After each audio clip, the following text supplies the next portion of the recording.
On January 13th, the Cabinet announced a decision to postpone the implementation of the Grade 6 curriculum revision until next year, while the revised Grade 1 curriculum would be implemented this year as scheduled. Against this backdrop, a group of parents of Grade 6 students staged a protest in front of the Ministry of Education today, calling for the immediate implementation of the revised curriculum for Grade 6. Protesters called on authorities to implement the new modules for all subjects except the controversial English language module. Subsequently, 5 representatives were granted a meeting with ministry officials, including the Education Secretary. Following a 2-hour discussion, the representative stated that the Education Secretary had confirmed that errors in Grade 6 modules had been corrected. However, the demonstrators said their children will not attend school if the previous curriculum continues to be taught. Meanwhile, 2 other protests were staged in Madirigiriya and Mathura today in support of the demonstration in front of the Ministry of Education. In the meantime, the Samagi Janabalawega staged a protest in Anuradhapura opposing the education reforms. Meanwhile, diverging opinions were expressed regarding the current situation surrounding the education reforms.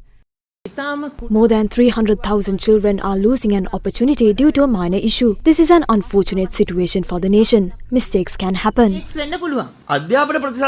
The criticism against the education reforms did not originate from the appropriate forum. Politicians fading into irrelevance protested in front of the Ministry of Education, and religious figures raised alarm as they are involved in spreading delusion. This is not the first time in history where errors were present in textbooks. We are prepared to take this conversation to every region, starting from Kandy tomorrow.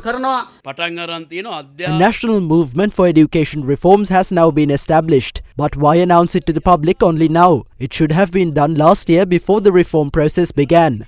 The National Institute of Education did not draft a roadmap for the reforms until September. From 2020 to 2024, funds totaling 48,033,000 rupees were allocated to the NIE for this program. Where is that money now?